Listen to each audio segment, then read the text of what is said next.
Surfen, Hören und Sehen. Einkaufen, surfen, chatten. Das Internet macht's möglich. Doch an jeder Ecke lauern Gefahren. Alles, was ich im Internet stelle, wird vervielfältigt werden, werde ich dort auch nie wieder herausbekommen. Schutz im Netz, noch immer ein Fremdwort. Populärstes Beispiel sind soziale Netzwerke. Allein auf Facebook tummeln sich weltweit mehr als 350 Millionen Menschen. Auf den Portalen plaudern die User freizügig über private Details aus ihrem Leben. Fotos, Videos, alles wird zur Schau gestellt. Ich muss eigentlich damit rechnen, wenn ich mein Bild öffentlich mache, dass es früher oder später auch missbraucht wird.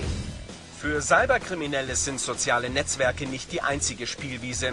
Die Bequemlichkeit der Internetnutzer kommt ihnen zugute.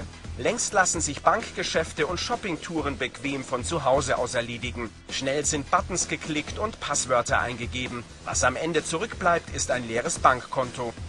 Alles, was man an Passwörtern hat, lässt sich im Internet zu Geld machen. Sei es das PayPal-Passwort, sei es die Kreditkartennummer und auch selbst das eigene E-Mail-Passwort hat einen gewissen Wert auf dem Internetmarkt.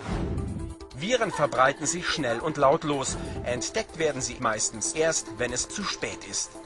Der Schädling wartet dann im Hintergrund, bis das Opfer zum Beispiel Online-Banking macht und wird dann entsprechend sich einhaken in die laufende Transaktion, wird dann zum Beispiel die Empfängerdaten ändern, wird den Betrag ändern und dass man wirklich einen infizierten Computer hat, merkt man im schlimmsten Fall dann wirklich erst beim nächsten Kontoauszug. Im Internet wimmelt es von unsichtbaren Angreifern. Trotz 40 Millionen Viren im World Wide Web kann sicher surfen so einfach sein.